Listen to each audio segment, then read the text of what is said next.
مرنے سے پہلے اے مسلمان کر لے اس پہ غور، کتابوں کا خدا اور ہے، بابوں کا خدا اور۔ علمی پوائنٹ نمبر 38 وہ ہے میرے بھائیوں، قرآن حکیم کی سب سے بیسٹ تفسیر کون سی ہے؟ یہ اکثر لوگ پوچھتے ہیں۔ تو قرآن حکیم کی سب سے بیسٹ تفسیر وہ ہوگی جو قرآن پاک میں اللہ تعالیٰ نے خود ہی بیان فرما دی ہوگی۔ کتاب فصلت آیاتہ، یہ وہ کتاب ہے جس کی تفصیل کر دی گئی ہے، اور اس کے بعد اللہ کے محبوب صلی اللہ علیہ وآلہ وسلم کی جو صحیح الاسناد احادیث ہم تک پہنچی ہیں ان کی روشنی میں اس کی بیسٹ تفسیر ہوگی۔ چونکہ آپ صلی اللہ علیہ وآلہ وسلم کو اللہ تعالیٰ نے ہمارا معلم بنا کر بھیجا ہے، تو اللہ تعالیٰ نے جہاں قرآن نازل فرمایا اس قرآن میں جو ضروری چیزیں اس کے ساتھ جڑی ہوئی تھیں نبی صلی اللہ علیہ وآلہ وسلم کے ذریعے امت تک پہنچا دی۔ لہٰذا اس پہ کوئی دوسری رائے نہیں ہے کہ دین اسلام کے بنیادی دو سورسز ہیں، کتاب اللہ اور سنت۔ اجماع امت جو ہے وہ کتاب و سنت میں ہی داخل ہے، کیونکہ اجماع کو حجت ماننا کتاب و سنت کو حجت ماننا ہے۔ اللہ تعالیٰ نے سورہ القیامہ کے اندر ارشاد فرمایا، پارہ نمبر 29 میں، آیت نمبر ہے 17، اعوذ باللہ من الشیطان الرجیم، ان علینا جمعہ وقرآنہ، بے شک ہمارے یہ ذمے ہے قرآن کو جمع کرنا اور اس کا پڑھانا۔ فَإِذَا قَرَأْنَاهُ فَاتَّبِعْ قُرْآنَهُ، تو جب قرآن پاک پڑھا جا رہا ہو تو آپ اس کی اتباع کیا کریں۔ ثُمَّ إِنَّ عَلَيْنَا بَيَانَهُ، اس کے بعد اس کا بیان یعنی اس کی جو تفسیر ہے وہ بھی ہمارے ذمے ہے۔ اس آیت کے کانٹیکسٹ میں صحیح بخاری میں ایک حدیث ہے کہ نبی علیہ السلام پہ جب وحی کا نزول ہوتا تھا تو آپ کہ چونکہ سینہ مبارک پہ یہ نازل ہوتی تھی، روح مبارک پہ، تو آپ علیہ السلام اپنی زبان کو تیزی سے حرکت دیتے تھے تاکہ جو کچھ پڑھا جا رہا ہے جبرائیل علیہ السلام کی طرف سے وہ مجھے کریم ہو جائے، زبانی یاد ہو جائے۔ تو پھر اللہ تعالیٰ نے نبی علیہ السلام کی تسلی فرمائی کہ آپ اپنی زبان کو تیزی سے حرکت نہ دیا کریں، یہ ہمارے ذمے ہے آپ کے سینے میں قرآن کو جمع کرنا اور اس کے بعد اس کا بیان، اس کی تفسیر، وہ بھی ہمارے ذمے ہے جو سنت کی فارم میں ہم تک پہنچی ہے۔ اب اکثر لوگ یہ سوال پوچھتے ہیں کہ جی قرآن حکیم کی کون سی تفسیر پڑھی جائے، اور اس حوالے سے یہ بات بھی پبلکلی آتی ہے کہ جی تفسیر بالرائے کرنا حرام ہے۔ اس کے حوالے سے میں پہلے بھی ڈسکشن کر چکا ہوں۔ جہاں تک احکامات کا تعلق ہے تو ظاہر ہے کہ وہ قرآن حکیم اور صحیح الاسناد احادیث کی روشنی میں ان کو سمجھا جائے گا، لیکن جہاں تک قرآن حکیم کے سائنٹیفک فیکٹس ہیں تو وہ جیسے جیسے سائنس آگے جا رہی ہے اور ہڈن ٹروتھس جو اس یونیورس کے ہیں وہ انسان پہ ایکسپوز ہو رہے ہیں، تو اس کی بنیاد پہ ان چیزوں کو سمجھنا ضروری ہوگا۔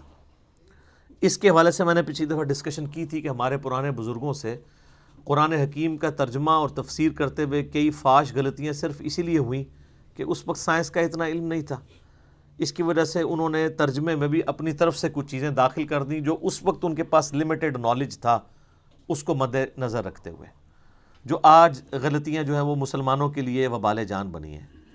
تو یہ یاد رکھیے گا کہ قرآن حکیم کے صرف ٹیکسٹ کی گارنٹی ہے، اس کے ترجمے کے اندر کوئی شخص الفاظ کا چناؤ غلط کر لیتا ہے یا تفسیر کرتے ہوئے غلط بات لکھتا ہے تو وہ قرآن حکیم اس کو آن نہیں کرتا۔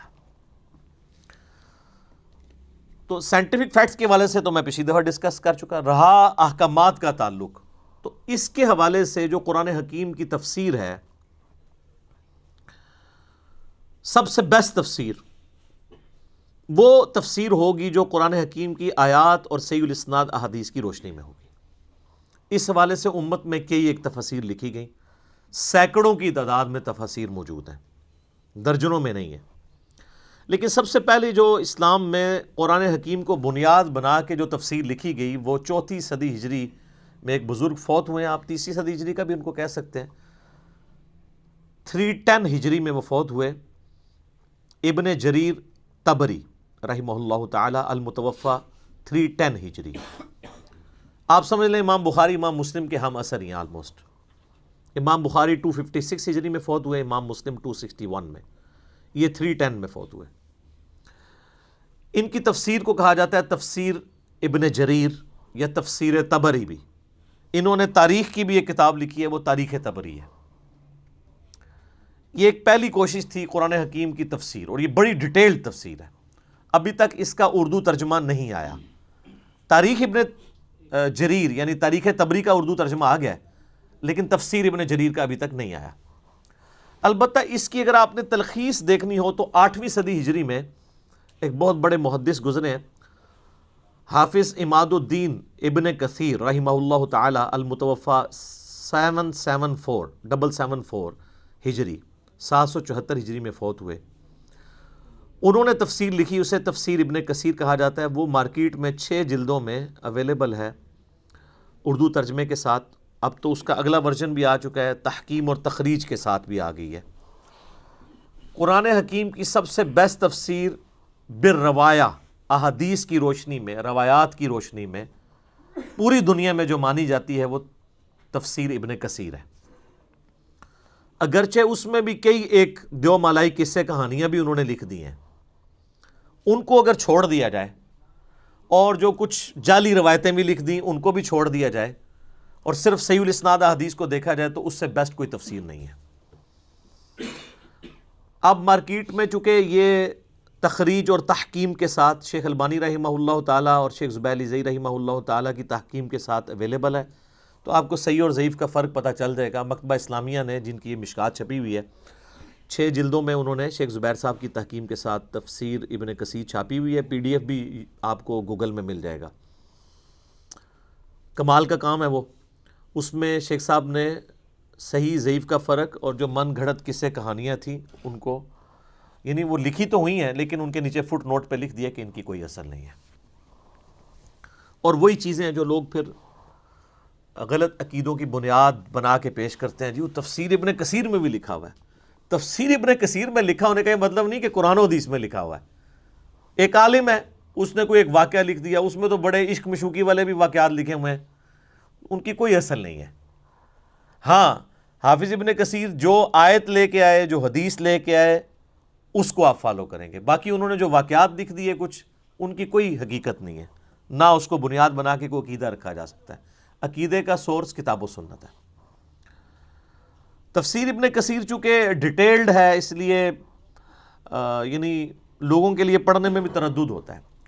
اسی کو مزید تلخیص کے ساتھ ایک جلد کے اندر اہل حدیث مکتبہ فکر کی جانب سے بڑا اچھا کام ہوا ہے. احسن البیان ایک قرآن کی تفسیر ہے، حافظ صلاح الدین یوسف صاحب کی.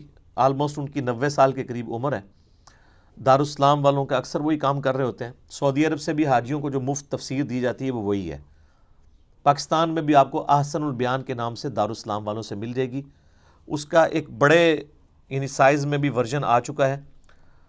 اس میں ریڈ اور بلیک کلر، 2 کلرز انہوں نے یوز کیے ہیں. ریفرنسز ریڈ کلر میں ہیں اور رائٹنگ بلیک کلر میں، فونٹ بھی موٹا ہے.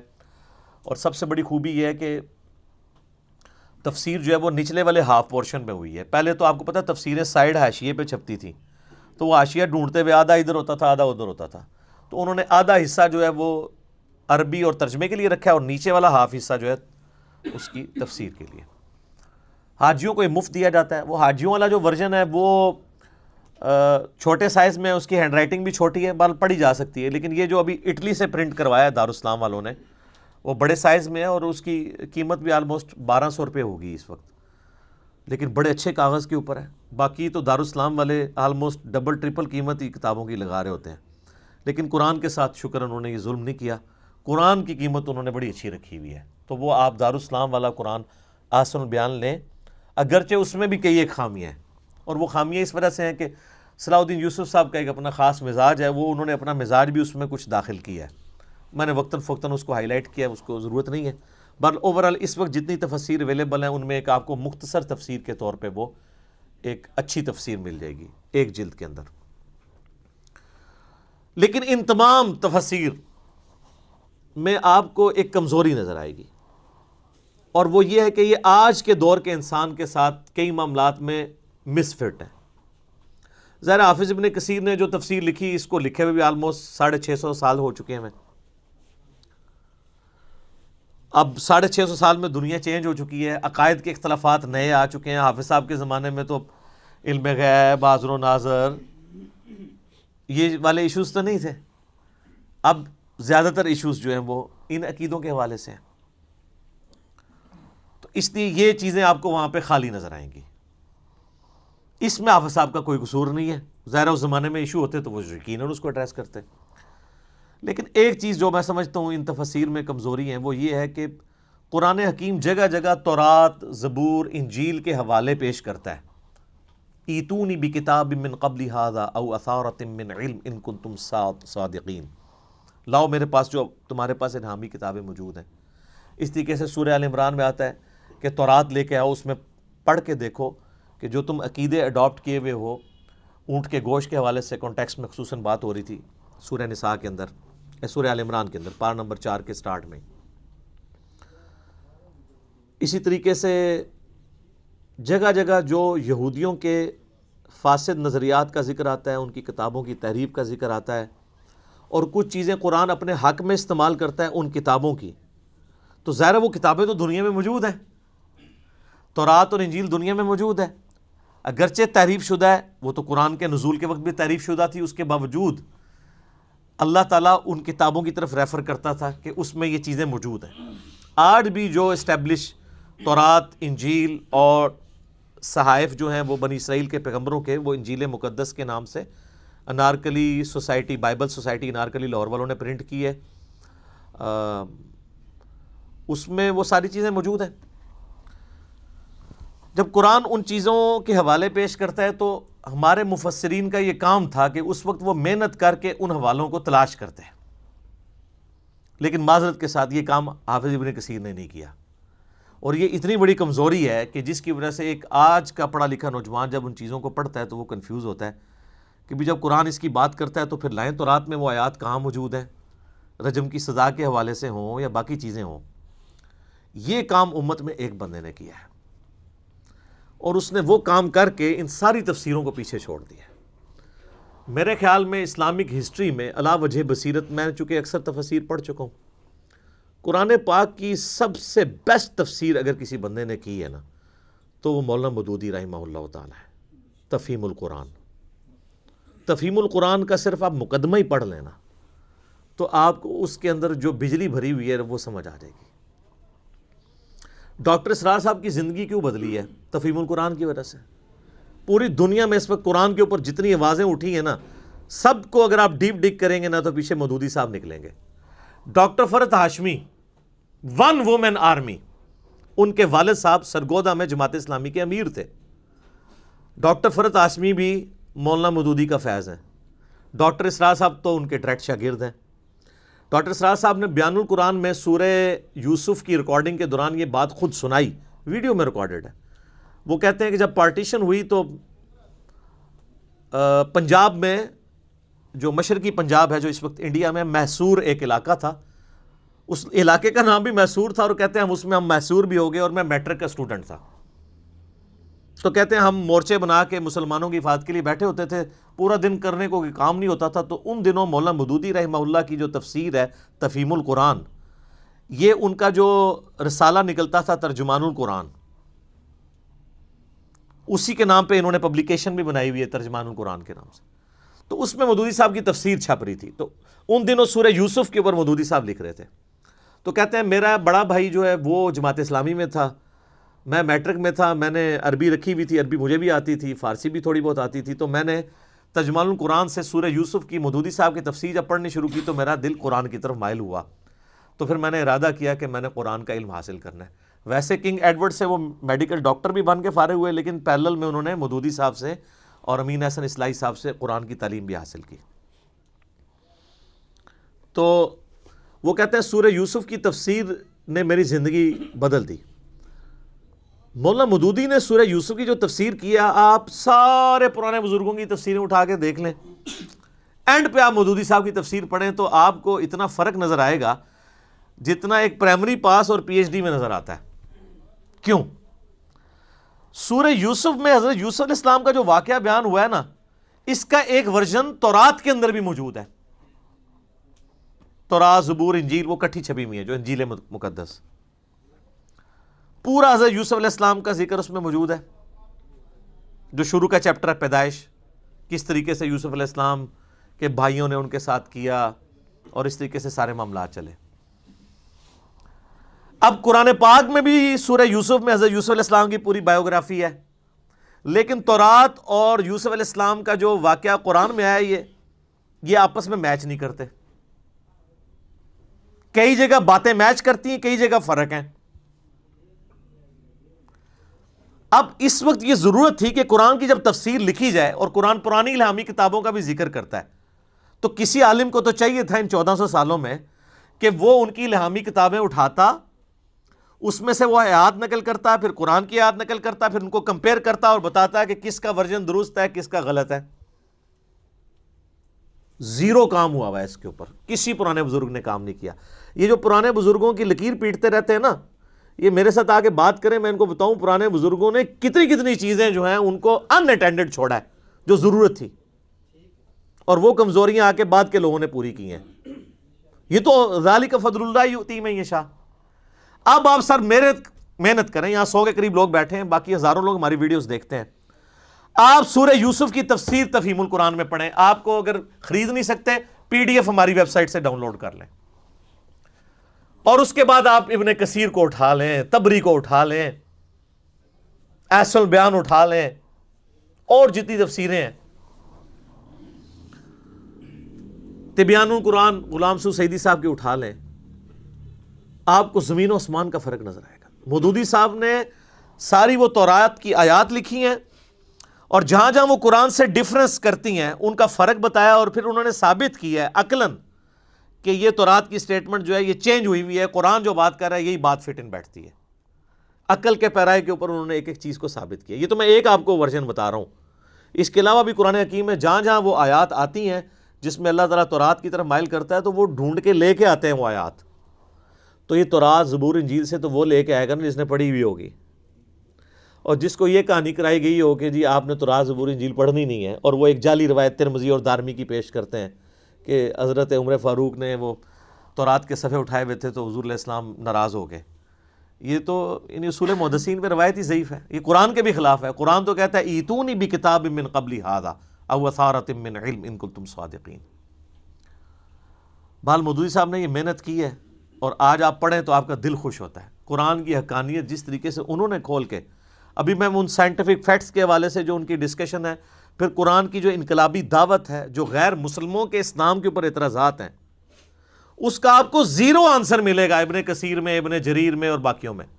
لیکن مودودی صاحب وہ ساری سائنٹیفک چیزیں، وہ سارے علمی اعتراضات، چاہے وہ جدید تھے یا قدیم تھے، ان کو آخری درجے تک جا کے ایڈریس کرتے ہیں کہ ایک بندے کا دل اش کر اٹھتا ہے کہ یار اس بندے، اور میں حیران ہوں کہ اس بندے نے، اس زمانے میں نہ کوئی سافٹ ویئر تھے، نہ حدیث کی کتابیں ہر بندے کی پہنچ میں تھی، اس بندے نے اتنا انٹلیکچوئل کام کیا ہے، اور پھر جو اللہ نے ان کو روانگی دی تھی قلم کی، ماشاء اللہ تعالی لا حول ولا قوت الا باللہ. اور یہ آپ پڑھ کے دیکھیں گے تو، میں نے تو ساری پڑھی ہوئی ہے نا، میں تو اینڈ پہ تفہیم القرآن پہ پہنچا تو مجھے آئیڈیا ہوا کہ پوری دنیا کے اندر انٹلیکچوئلس کیوں تفہیم القرآن کا ذکر کرتے ہیں. تو وہ آپ کو آئیڈیا ہوگا. تفہیم القرآن آپ ضرور خریدیں. ادارہ ترجمان القرآن والوں نے اب کمپیوٹر کمپوزنگ کے ساتھ بھی تفہیم القرآن چھاپ دی ہے. پہلے تو وہ ہینڈ ریٹن تھی نا کاتب کی، وہ خیر کاتب بھی وہ بڑا کلاس کا کاتب تھا جس نے لکھی ہوئی تھی، لیکن ظاہر ہے کمپیوٹر کمپوزنگ والی ذرا فونٹ بڑا کر دیا انہوں نے. تو عام مکتبوں سے آپ خریدیں گے تو آپ کو بڑی مہنگی ڈبل قیمت لگاتے ہیں. بہتر یہ ہے کہ آپ جماعت اسلامی کے جو آپ کے دفاتر ہیں اپنے علاقوں میں، ان کے پاس جائیں، ان کو کہیں ہول سیل پرائس کے اوپر لگائیں، تو وہ آدھی قیمت پہ آپ کو آلموسٹ ملے گی. اب خلافت و ملوکیت مارکیٹ میں 400 روپے کی بک رہی ہے جو نئی انہوں نے پرنٹ کی ہے، ہول سیل پہ اس کی قیمت جو ہے 240 روپے ہے. کتنا فرق ہے. تو وہ آپ تفہیم القرآن اگر کوئی خرید نہیں سکتا تو وہ ہماری ویب سائٹ پہ جائے، گوگل میں جائے، آپ کو اس کا PDF مل جائے گا. PDF ڈاؤن لوڈ کر لیں، وہ تو فریلی اویلیبل ہے. کوئی بھی ایشو ہو آپ تفہیم القرآن کو کھول کے پڑھیں، انشاءاللہ آپ کو آخری درجے تک چیزیں کلیئر ہوں گی کہ اختلاف کیا تھا اور اس کی کیا شکل ہے. ایون اہل تشیع کی کتابوں کے ریفرنسز بھی تھے نا جو، وہ بھی مولانا مودودی نے جمع کیے ہیں. یعنی سیدنا عمر کا دفاع کرنا پڑا سورہ نور کی آیت نمبر 55 میں خلافت کے حوالے سے کہ اللہ تعالیٰ جو وہ اہل ایمان کو زمین میں خلافت دے گا. تو نہج البلاغہ سے مولا علی کا خطبہ انہوں نے نقل کیا ہے. جو جنگ قادسیہ میں حضرت عمر جا رہے تھے تو مولا علی نے ان کو روکا تھا اور کہا تھا کہ اللہ تعالیٰ نے آپ کو مسلمانوں کا مرکز بنایا، اگر آپ شہید ہو گئے تو پیچھے ہمارا شرازہ بکھر جائے گا. اب یہ نہج البلاغہ میں خطبہ لکھا ہوا تھا شیعہ کی کتاب میں، کسی کو نظر نہیں آیا. حافظ ابن کثیر کو نظر نہیں آئی نہج البلاغہ، لیکن اب جب شیعہ کے سامنے آتا ہے تو اب شیعہ کے لیے وہ خطبہ پڑھ کے خلفائے راشدین کی شان کو سمجھنا آسان ہے بنسبت ہماری کتابوں کے ریفرنسز کے. تو مودودی صاحب نے وہ نقل کیا. میں یعنی تفہیم القرآن کی اگر آپ کو انالیسس کروں تو مجھے یہاں پہ کم از کم 30-40 گھنٹے چاہیے شروع سے لے کے اینڈ تک، کہ اللہ تعالیٰ نے اس بندے سے کتنا بڑا کام لیا. تو تفہیم القرآن ضرور آپ لوگ خریدیں، کیونکہ لوگ پوچھتے ہیں مجھے کون سی تفسیر پڑھیں. میں کہتا ہوں ساری پڑھیں، اس کے بعد اینڈ پہ تفہیم القرآن بھی پڑھیں تو آپ کو انشاءاللہ فرق نظر آئے گا کہ انہوں نے کتنا بڑا کام کیا. تفسیر کے حوالے سے عموماً اہل بدعت جو ہے نا، ان کی طرف سے بڑے دھوکے دیے جاتے ہیں. وہ کہتے ہیں نہیں قرآن پاک کی آیات کا شان نزول بھی دیکھنا بڑا ضروری ہے. وہ یہ سمجھ رہے ہوتے ہیں کہ شان نزول سے شاید رزلٹ کوئی اور نکل آئے گا. یعنی قرآن پاک کے پہلے صفحے پہ لکھا ہے نا ایاک نعبد و ایاک نستعین، وہ کہتے ہیں اس کا شان نزول ڈھونڈیں تاکہ ہم یا علی مدد یا غوث پاک مدد ثابت کر لیں. آپ اپنی عقل استعمال کریں کہ شان نزول کیا قرآن کی آیات کا ایسا ہو سکتا ہے جو قرآن کی سٹیٹمنٹ کے اپوزٹ جا رہا ہو؟ پاسبل ہی نہیں ہے. قرآن اگر کہہ رہا ہے کہ تیری ہی عبادت کرتے ہیں اور تجھی سے دعا مانگتے ہیں، تو احادیث یا اس کا شان نزول کبھی آپ کو یہ سپورٹ نہیں کرے گا کہ آپ بابوں کو پکارنا شروع کر دیں، قبروں سے مانگنا شروع کر دیں. سورہ نساء کی آیت نمبر 82 ہے کہ اگر قرآن اللہ کے سوا کسی اور ہستی کی طرف سے ہوتا تم اس میں اختلاف کثیر پاتے. اتنی موٹی کتاب میں عام آدمی لکھتا ہوا تو بھول ہی جائے گا پہلے صفحے میں میں کیا لکھ کے آیا ہوں اور آگے جا کے کچھ اور لکھ دے. اگر قرآن کے پہلے صفحے پہ ایاک نعبد و ایاک نستعین لکھا ہے نا، تو قرآن میں کوئی آیت اس کے خلاف نہیں ہوگی. وہ آپ کو نظر آ رہی ہوگی جیسے وَاسْتَعِینُوا بِالصَّبْرِ وَالصَّلَاةِ، نماز اور صبر سے مدد چاہو. کہتے ہیں نہیں اس سے تو ثابت ہو گیا کہ غیر اللہ سے مدد، تو اس کا مطلب ہے المدد یا نماز، المدد یا صبر. کہتے ہیں نہیں جی، وہ نماز پڑھیں تو اللہ کی مدد آتی ہے تو پھر اللہ ہی ہے نا، کیونکہ آگے ان اللہ مع الصابرین. وَاسْتَعِینُوا بِالصَّبْرِ وَالصَّلَاةِ کا یہ مطلب کیسے ہو گیا کہ المدد یا نماز، المدد یا صبر؟ مدد تو اللہ ہی کی ہے اعمال کے ذریعے. وہ عقیدہ بالکل ٹھیک ہے. وہ جی قرآن میں ہے وَتَعَاوَنُوا عَلَى الْبِرِّ وَالتَّقْوَى وَلَا تَعَاوَنُوا عَلَى الْإِثْمِ وَالْعُدْوَانِ، نیکی پرہیزگاری کے کاموں میں ایک دوسرے کی مدد کرو، برائی میں. اچھا جی، تو کیا اس سے یہ ثابت ہو گیا کہ آپ نے نیکی کا کام کرنا ہے، مجھے پانی پلانا ہے تو میں آپ سے پانی مانگتا ہوں، ٹھیک ہے آپ مجھے پلا بھی دیں گے. لیکن اگر آپ اس سے یہ سمجھتے ہیں کہ میں بغداد میں کسی فوت شدہ بزرگ جو قبر میں چلے گئے ان سے پانی مانگوں، تو مانگ کے دیکھ لیں، اگر آتا ہے تو پی لیں. اللہ سے بھی مانگے کہ وہ بھی پانی نہیں آپ کو گلاس بھر کے دے گا، کیونکہ دنیا اسباب کے ساتھ جڑی ہوئی ہے. جو چیزیں اسباب کے تحت آتی ہیں وہ ان چیزوں سے الگ ہے. خیر یہ الگ سے ٹاپک ہے. میرا مسئلہ نمبر 3 ہے دعا صرف اللہ ہی سے. 2.25 گھنٹے کا میں نے یہ سارے وسوسے میں سیٹل کیے ہیں.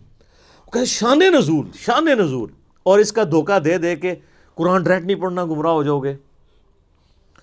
یہ بات یاد رکھیں، قرآن حکیم اپنے عقائد اور نظریات میں کسی شان نزول کا، کسی حدیث کا بھی محتاج نہیں ہے. قرآن پاک میں جو آیات آئی ہیں وہ منوان اسی طریقے سے عقیدے کے طور پہ قبول کی جائیں گی. احادیث سے مزید سمجھنے میں ضرور آسانی ہوگی، لیکن یہ نہیں ہوگا کہ احادیث کے بغیر وہ چیزیں سمجھنا ناممکن ہو جائیں گی. ہاں جہاں پہ ڈیفرنس آئے گا وہاں ہم احادیث کی طرف جاتے ہیں صرف اس لیے کہ سمجھنے میں فرق ہے. جیسا کہ سورہ بقرہ میں جب تک کالا اور سفید ڈورا الگ نہ ہو جائے، فجر کے وقت کے پوائنٹ آف ویو سے فجر کے لفظ موجود ہیں، تم نے سحری بند نہیں کرنی. بخاری میں آتا ہے عدی ابن حاتم نے وہ سفید اور کالا دھاگا رکھ لیا ہوا تھا اور وہ دیکھتے رہتے تھے جب تک ان دونوں کے کلر لادا نہیں ہوتے سحری کرتے تھے. حالانکہ من الفجر موجود تھا، فجر کے ساتھ آسمان کے ڈوروں کا ذکر ہے، لیکن حدیث نے بریف کر دیا وہ نہ بھی ہو حدیث تب بھی ہم فجر سے آسمان کا ڈورا ہی مراد لیں گے. جب کوئی فرق لگ جائے وہ علیحدہ بات ہے. شان نزول کا محتاج نہیں ہے قرآن. قرآن کی آیات آفاقی ہیں، جسے فٹ اسے گفٹ. اس پہ میں نے مسئلہ 154 ڈیٹیل ریکارڈ کروا دیا ہے جو دھوکہ دیتے ہیں. شان نزول، شان نزول. تیمم کی آیات نازل ہوئی. صحیح بخاری میں آتا ہے ایک سفر کے دوران سیدہ عائشہ کا ہار گھوم گیا تھا، تو اس میں ڈلے ہو گیا، تو پانی وہاں اویلیبل نہیں تھا، تو تیمم کی آیات نازل ہوئی. اس واقعے سے تیمم کا طریقہ نہیں بدلتا. ایک واقعہ انٹرسٹ کے طور پہ ہو سکتا ہے، اینڈ رزلٹ یہ ہے کہ تیمم مٹی سے ہی کرنا ہے اور چہرے اور ہاتھوں کا مسح کرنا ہے. شان نزول سے فرق کیا پڑا؟ ایک ہسٹوریکل ریکارڈ ہی ایڈ ہوا نا. اس کو میں دنیاوی مثال سے بتاتا ہوں. کیا آپ کے لیے اس کا شان نزول جاننا ضروری ہے کہ ٹریفک سگنل جب ریڈ ہوتا ہے اس پہ ہم کیوں کھڑے ہوتے ہیں اور گرین پہ کیوں چلتے ہیں؟ اور اس کا شان نزول جاننے سے کیا ریڈ اور گرین اپوزٹ ہو جائیں گے؟ کسی کے دماغ میں اس وقت یہ بات آئی ہوگی کہ ریڈ کلر خون کا ہے، خون خطرے کی علامت ہے، تو ہم ریڈ کلر سے مراد یہ لیتے ہیں کہ آپ نے کھڑے ہو جانا ہے. اور گرینری آنکھوں کو بھاتی ہے، نیچر میں بھی اللہ تعالیٰ نے گرینری رکھی ہے، تو گرین کے اوپر ہم چلیں گے. آپ اس کی جتنی مرضی توجیحات بیان کریں، اینڈ رزلٹ یہ ہے کہ ریڈ پہ کھڑے ہونا ہے اور گرین پہ چلنا ہے. اینڈ رزلٹ میں کوئی فرق پڑا ہے؟ تو اس کی ہسٹری جاننے سے آپ کے انٹرسٹ میں اضافہ ضرور ہوگا. فرق نہیں پڑے گا، آپ کو ہسٹری پتا ہو یا نہ ہو، فالو آپ نے گرین اور ریڈ کو کرنا ہے. اس طرح قرآن پاک کی آیات کا شان نزول پتا ہو یا نہ ہو، فالو آپ نے آیات کو ہی کرنا ہے. لیکن ایک اور چیز ہے، وہ ہے کانٹیکسٹ، سیاق و سباق. وہ ضروری ہے، اور وہ قرآن میں ہی موجود ہوتا ہے، اس کے لیے حدیث کی ضرورت نہیں ہوتی. Point to be noted. اگر قرآن کو آپ حدیث کا محتاج کر دیں گے تو پھر قرآن تو ناقص کتاب ہو جائے گی نا. اگر آپ کہیں گے نماز کا طریقہ نہیں ہے قرآن میں، تو قرآن نے کب دعویٰ کیا کہ نماز کے طریقے کے لیے یہ کتاب نازل ہوئی ہے؟ یہ تو احکامات ہیں، اس کا ٹاپک ہی نہیں ہے قرآن میں نماز کا طریقہ. نماز کی فرضیت کا ذکر ہے، اور اس کے لیے سنت کی طرف دھکیل دیا گیا. من یطع الرسول فقد اطاع اللہ، قل ان کنتم تحبون اللہ فاتبعونی یحببکم اللہ. عقیدے کے اعتبار سے قرآن پاک ایک پرفیکٹ کتاب ہے. اعمال اس کا ٹاپک ہی نہیں ہے، اعمال کی ترغیب صرف ٹاپک ہے. کانٹیکسٹ جو ہوتا ہے نا، وہ قرآن کے اندر سیاق و سباق موجود ہوتا ہے. اس کے بغیر اگر آپ قرآن کو سمجھیں گے تو پھر وہی کام کریں گے جو اس وقت جاہل علماء کر رہے ہیں، کہ آیات کو بیچ میں سے نکال کے اپنا لقمہ اس کے منہ کے اندر ڈال دیتے ہیں. مثال کے طور پہ سورہ نساء کی آیت نمبر 64 ہے، جب اپنی جانوں پر ظلم کر لو تو نبی علیہ السلام کے پاس حاضر ہو جاؤ، اور پھر نبی علیہ السلام بھی اللہ کے حضور تمہاری سفارش کریں تو اللہ تعالیٰ معاف کر دے گا. وہ کہتے ہیں دیکھیں جی، ہمیں تو بتا دیا گیا کہ آپ نے گناہوں کی معافی کے لیے نبی علیہ السلام کے پاس جانا ہے، قبر رسول پہ جا کے عرض کرنی ہے، اور پھر وہ اللہ کے حضور کریں گے تو آپ کی. اچھا، اب یہ اس جملے کے اعتبار وہ کہتے ہیں نہیں، قرآن کی آپ تو خود کہہ رہے ہیں کہ قرآن کی آیات آفاقی ہیں اور یہ شان نزول کی محتاج نہیں، ہمیں آپ نے شان نزول نہیں آپ بتانا. ہم کہتے ہیں ہم نہیں بتائیں گے، لیکن کانٹیکسٹ تو بتائیں گے نا، جو قرآن میں ہی موجود ہے کہ یہ کس موقع کی بات ہو رہی ہے اور یہ بات کب تک کے لیے ویلڈ ہے. وہ شان نزول نہیں ہے، وہ سیاق و سباق ہے، اس کو کہا جاتا ہے کانٹیکسٹ. اور وہ قرآن میں ہی موجود ہے کہ یہودی جو اوپر سے مسلمان ہو گئے تھے، منافقین تھے، جب اپنی مرضی ہوتی تھی تو نبی علیہ السلام سے فیصلہ کرواتے تھے، جب مرضی نہیں ہوتی تھی تو فیصلہ لے کے یہودیوں کے پاس چلے جاتے تھے. تو پھر نبی علیہ السلام کو اللہ تعالیٰ نے قرآن میں فرمایا کہ انہوں نے جو ظلم کیا نا، کہ اپنا فیصلہ آپ سے نہیں کروایا، کلمہ گو ہوتے ہوئے جو اندر سے منافق تھے، قانونی طور پہ تو مسلمان تھے، صحابی بھی تھے، قانوناً اندر سے منافق تھے، اور یہ جا کے طاغوت سے فیصلے کرواتے ہیں نا. ان کو چاہیے کہ یہ اب آپ کے پاس آئیں، آپ سے معافی مانگیں، اللہ سے معافی مانگیں، آپ ان کے لیے سفارش کریں، پھر اللہ ان کو معاف کرے گا جو انہوں نے عہد شکنی کی ہے. اس کا قبر رسول پہ جا کے مانگنے سے کوئی تعلق ہی نہیں تھا. اس کا کانٹیکسٹ قرآن کے اندر ہی موجود ہے. آپ پچھلی آیات پڑھنی شروع کریں، پھر اس سے اگلی آیت بڑی سخت آئی، اے نبی مجھے تیرے رب ہونے کی قسم، اگر تو کسی معاملے میں فیصلہ فرما دے اور یہ اپنے دل میں اس کے بارے میں بھی کوئی حرج پائیں گے نا، ایمان والے نہیں ہو سکتے جب تک سر تسلیم خم نہ کر دیں. وہ کہتے ہیں نہیں وہ افاقی ہیں. ہم کہتے ہیں چلے for the sake of argument agreed. تو اس میں تو ہے کہ اپنے فیصلے نبی علیہ السلام سے کروانے چاہیے. تو ٹھیک ہے، پھر آپ عدالتیں بند کر دیں. جب کبھی جھگڑا ہو قبر رسول پہ حاضر ہو اندر سے آواز آ جائے گی. کہتے ہیں نہیں یہ اس طرح تو نہیں ہوگا. تو جو آپ پھر بنائے ہوئے کتاب وہ بھی نہیں ہوگا. یہ علمی پھکی ہے کہ اگر آپ نے اس کو وہ سمجھنا ہے. اور اس سے بڑی یہ کہ ثقیفہ بنی ساعدہ میں جو مسئلہ مس ہینڈل ہوا, جس کی وجہ سے آج تک امت دو ٹکڑے ہوئی ہوئی ہے. میرا اس کے اوپر کلپ بھی ہے, سیدہ فاطمہ کا قاتل کون. حضرت ابوبکر اور حضرت علی میں اختلاف ہوا. 6 مہینے تک بخاری مسلم میں آتا ہے حضرت علی نے بیعت نہیں کی ہے.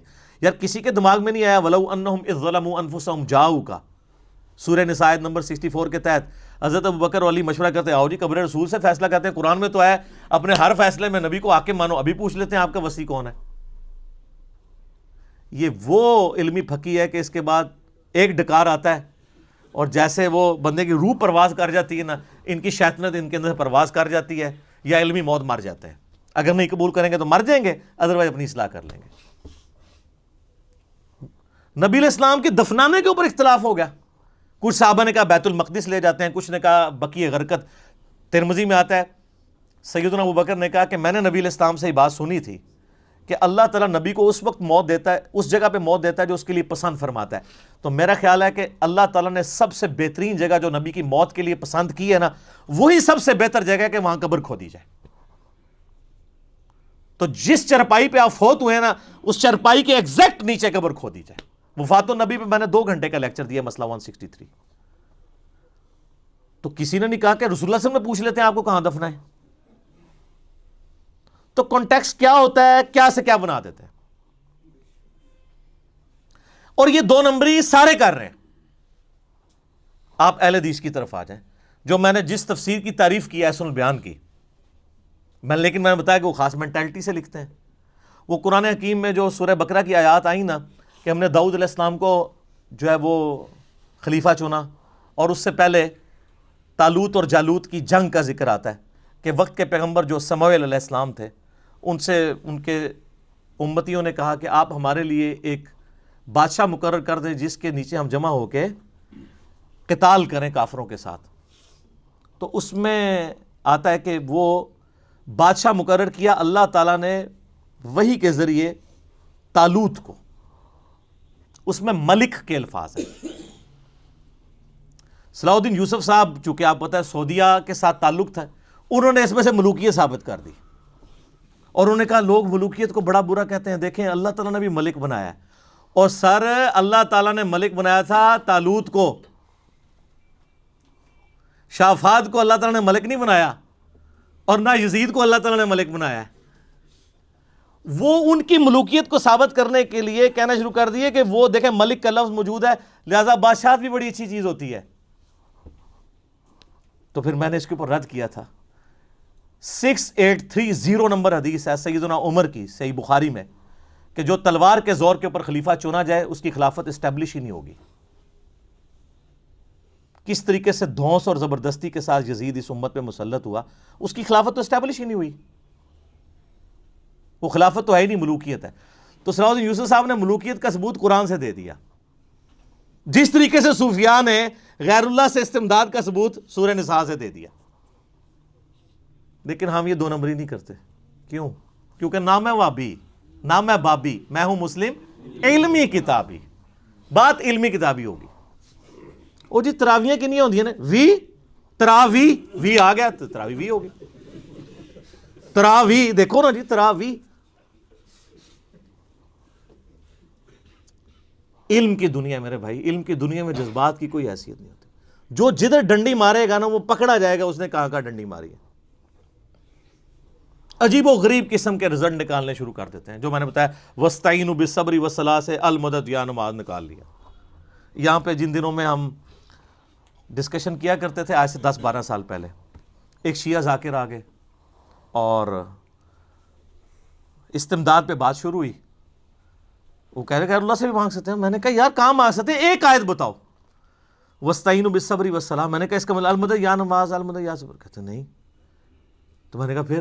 کہتا نہیں اللہ کی مدد. وہ جو آیات پیش کرے, میں نے پمفلٹ میں سارے وصف سے لکھے ہوئے ہیں, مختصر کرتے کرتے کرتے اینڈ رزلٹ یہ نکلا اس نے ہاتھ اٹھا دیے. کہتا نہیں میں بڑے مفتی کو فون کروں گا اپنے آیت اللہ کو.